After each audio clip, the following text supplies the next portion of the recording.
Hey, how's it going, everybody? If you're new here, welcome in.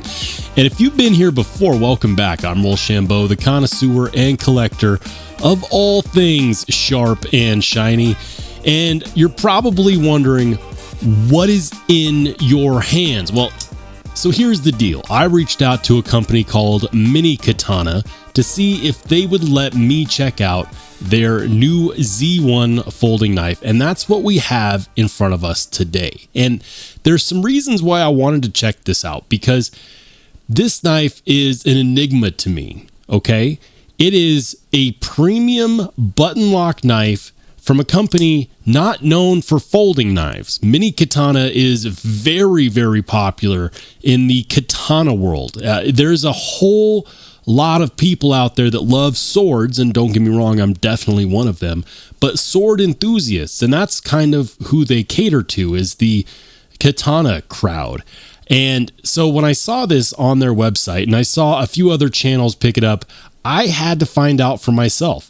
Is it good? Did they manage to create a truly premium button lock folding knife that could appeal to a completely different niche? And so here we are. This is the Mini Katana Z1, and this is part of their Invictus line. And I gotta say, I've carried this for the last 3 or 4 days, trying to find things that I did not like about this knife, trying to find something to pick apart, and also trying to figure out who is the OEM, because Mini Katana most likely is not making these themselves. I know others have asked, and we don't have any answers, so I'm not entirely sure. So you might be wondering, Rollshambo, what's the deal with this knife? What's it made out of? What's it cost? Give us the details. So here we go. We're looking at an overall length of about 7.7 inches overall, with a 3.1 inch blade made entirely of M390 steel. And what they're claiming is 62 Rockwell hardness on that blade. The handle scale is titanium. It has this carbon fiber inlay, which is very, very well done, actually. It has T8 body screws all around, T8 pivot. Of course, it is a button lock. We also have a titanium milled pocket clip. A little bit of jimping here on the spine. How's the lockup? I mean, lockup is very solid. There is absolutely no perceptible blade play there, left or right, up or down, and the button is very smooth. It's like there's nothing holding this back at all. When you pop the button, it is a straight guillotine, no doubt. We have a little bit of this aesthetic milling here on the handle scales, which I actually think does look classy.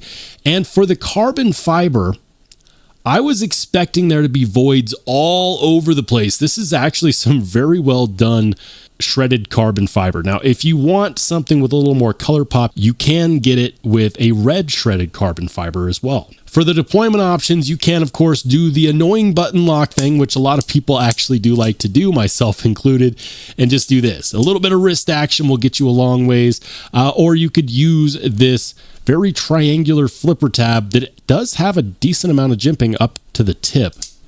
That's nice. The action is very good. There's no perceptible detent per se, because this is a true button lock, you know, of the plunge lock variety. There is no grit or grind. There's no resistance against those bearings whatsoever. And so it's actually kind of nice. I was very impressed. You could stand here and do this all day.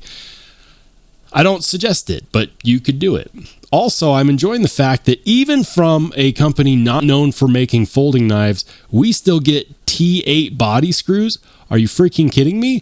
I've been asking for that from reputable knife makers and manufacturers for the last 2 years that I've been on this channel preaching about pocket knives. And here we are, Mini Katana coming in hot with the T8 body screws.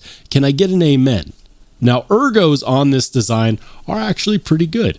I'm not feeling any hot spots per se. The 3D milled pocket clip does a great job of just disappearing in your hand. And while I wouldn't say that pocket clip is the most beautiful thing, it actually does work well. It has enough give to go in and out of the pocket without too much issue. It's not going to shred your pockets, which is nice. And then also this aesthetic milling here doesn't really show up once it's in hand. The flipper tab does stick out, but you could also use that for a trigger pull and put pressure between your thumb and your index finger for some really nice fine tip control. The blade is a bead blast, and on one side it says M390. On the other is this logo, which is the logo of their Invictus line. Aside from that, there's no billboarding on this knife, and that's kind of nice. I think we probably could have gone with some smaller font on the M390 and maybe hidden it away, maybe in the swell of that plunge grind, but beggars can't be choosers.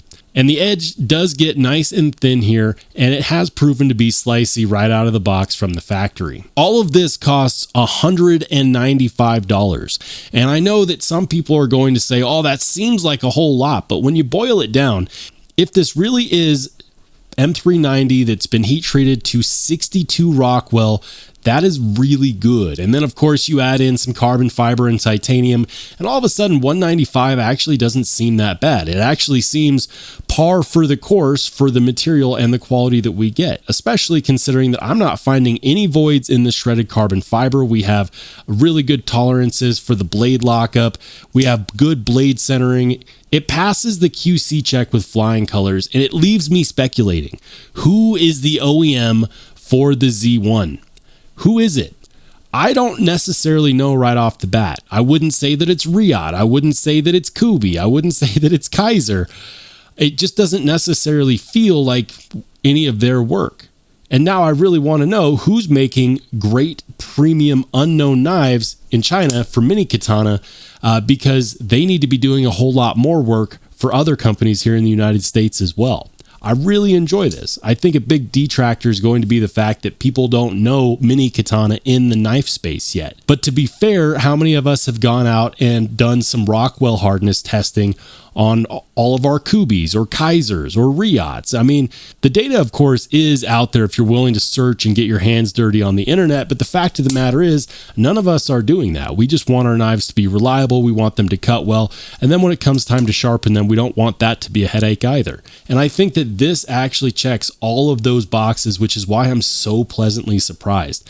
Add on to the fact that it's just so damn good looking with that carbon fiber inlay and those aesthetic milling lines. It's nice. It's very nice. If I had one thing to complain about on this knife, it's the lack of a thumb stud.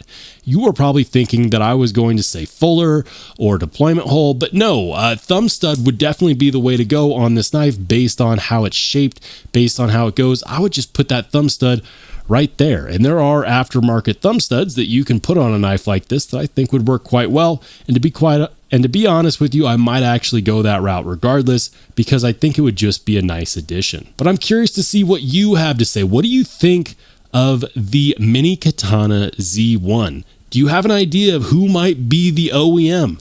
Let me know what your thoughts are in the comment section down below. And if this is a completely new knife and you enjoy seeing new products that you may not have heard about before, make sure to hit that subscribe button. And by the way, guys, if you want to watch more awesome knife and EDC content, click on one of the videos that pops up next.